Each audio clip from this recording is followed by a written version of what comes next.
Welcome to this month's reconvened council meeting. I will now invite John to take the notice and summons of meeting, members' attendance and apologies. Thank you, Mayor. Good afternoon, members. To all members of Derry City and Strabane District Council, you're hereby summoned to attend the monthly meeting of the council, which will be a hybrid meeting conducted remotely via WebEx and physically here in the council chamber, Thursday, the 30th of January at 2 o'clock. Starting members with the roll call: Alderman Cook. Here. Alderman Guy. Alderman Hussey. His electric has went out again, but I will try to get connected whenever it's back on. Alderman Kerrigan. Alderman McMorris. Here, John. Alderman Middleton. Here, John, online. Alderman Montgomery. Here, John. Alderman Wilkinson. Councillor Jason Barr. Here, John. Councillor Lillian Barr. Here. Councillor Raymond Barr. Councillor Boggs. John. Councillor Boyle. Here. Councillor Clark. John. Councillor Cusick. Here, online, John. Councillor Deeney. Sure. Councillor Devine. And Shaw here, Lena. Councillor Donnelly. Councillor Alex Duffy. Sure. Councillor Sandra Duffy. Councillor Farrell. Here. Councillor Fleming. Shaw. Councillor Gallagher. Councillor Harkin. Councillor Hart. And Shaw. Councillor Heaney. And Shaw. Councillor Hutton. Shaw. Councillor Jackson. Shaw. Councillor Leonard. Shaw. Councillor Logue. Shaw. Councillor McDade. Here. Councillor McGinley. And Shaw, Lena, John. Councillor McHugh. And Shaw. Councillor Mooney. Councillor Murphy. Councillor Norris. Councillor O'Farrell. Shaw, John. Councillor Riley. Online, John. Councillor Tierney. Councillor Neelis. And Shaw, Lena. Thank you, members. Okay, members, the next is broadcasting statement. I would like to remind everyone physically present at this meeting or in attendance remotely that this meeting will be broadcast live to the internet and will be capable of repeating viewing. This broadcast may be terminated or suspended in accordance with our protocol. Due to your attendance at this meeting, you are consenting to being filmed and to the use and storage of those images for broadcast purposes of keeping historical records and making those records available to the public. Members and approved speakers are reminded to only have their mics and cameras on while speaking at the meeting and to use the chat facility to highlight a request to speak. And a copy of the council privacy notice may be found on the council website. Members, the next agenda item 4 is declaration of members' interest. If there's anyone to declare interest online, just put it on the chat. And here in the chambers, please just raise your hand and we will record that. The next item is chairperson's business. I have one chairperson's business request, which is actually a joint. Councillor Sean Harkin contacted me and I was going to raise it. So I hope you don't mind if I go ahead. So members, as you all know, today it marks the 52nd anniversary of Bloody Sunday. And I just wanted us to pause for a moment to remember the innocent lives lost, the families forever changed. 53rd, sorry, just to correct you. Sorry? It's the 53rd. 53rd, thank you for the correction. And the justice still being sought. And I also just wanted us to honor their memory and stand with their loved ones who continue to seek truth and accountability. And as we reflect on this dark chapter of our history, we also turn our thoughts to those experiencing war and conflicts around the world today. The Bloody Sunday Trust is organizing a vigil this afternoon at around 4 p.m. with a minute of silence dedicated to the children of Gaza, a solemn reminder that innocent lives are still being taken and families still grieving and justice is still being sought. Let us also take this moment to remember all those innocent victims of violence and to pray for their families and to reaffirm our deepest hope that no community here or anywhere in the world should ever endure such atrocities again. So I do hope we will be able to conclude this meeting before 4 p.m. And however, if it runs longer, I would like to propose a few minutes where we can take a break around 3:50 p.m. to allow those members who wish to attend the vigil at the Bloody Sunday Monument to do so, and then return back to the meeting and finish the business of today. Thank you, Mayor. And I have absolutely no problem with adjourning the meeting in order to allow anybody that wants to go to the vigil. And thank you for allowing us to acknowledge that this is the 53rd anniversary of the Bloody Sunday in our city and on our streets. And my thoughts are first and foremost with the families of the victims and the victims of the parachute regiment on that day. They murdered 14 people, injured many others. And, you know, as we all know, the Bloody Sunday had a massive impact on this city and right across this island, and it continues to do so.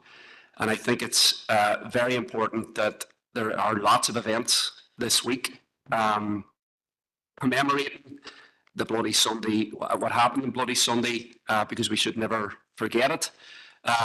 But it's also the case that this is not just a commemoration, because the struggle for truth and justice continues. And while the new British government promised before they were elected that they would get rid of the Legacy Act and that they would allow for victims to access truth and justice, they are clearly doing the same as the Tories by throwing all sorts of obstacles in the way of allowing families to get access to truth and justice. And I think that that's very important. And that's why it's a commemoration. But it's also the 53rd anniversary is also a protest. And as like last year, I'm sure there'll be a lot of people who are thinking about Palestine at this moment. And that will be part of, it is very much part of the programs and the events this week. And I think that that's key. And I was at a meeting last night in Raytheon and the protests at Raytheon and what people did there in order to ensure that there wasn't a arms manufacturer in Derry that was providing weapons of mass destruction to kill people in places like Gaza. And what's happening now in Britain, where large numbers of relatively young people have been protesting at armaments companies, and they've been treated, you know, the response of the police and the British state has been extremely violent. They're giving them long sentences, harsh, you know, treatment, you know, busting into their houses, raiding their houses. And it's very clear what the agenda of the Starmer government is. It's to try and terrify people off the streets on the issue of Palestine. And I think that if we think about Bloody Sunday, you know, the goal of the British state, in my opinion, was to massacre people in order to try and break up and end the mass movement that was on the streets of this city and right across the north. And I think that that's why I think that the thing that the British state fears the most when it comes to Palestine, when it comes to you know, the demand for change, the demand for justice, is people on the street. And I encourage people to go to all the different events organised by different committees. But I'll be also joining the Bloody Sunday March this Sunday, February 2nd at 2:30. And I hope that, and I expect that there'll be thousands of other people joining that to demand justice from the British state, but also to stand in solidarity with people in Palestine. Thank you, Mayor. Thank you, Councillor Harkin. Councillor Houghton? Thank you, Mayor. And we have no issue as well with the short recess in order to go to the minute silence at the monument. And again, just to mention the families of those who were murdered on that dreadful day. Our thoughts are with them, always with them, but particularly around the anniversaries, which brings a lot of really bad memories back to them.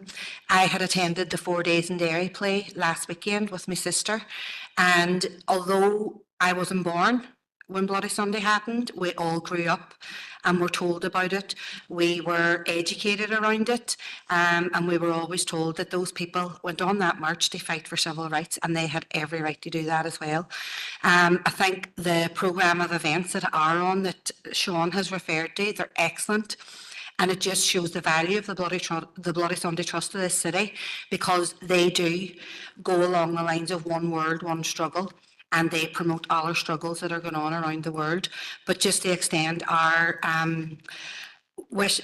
warm wishes to the families of Bloody Sunday, and also to remember those 14 men and boys who were murdered on our streets that day. Thank you.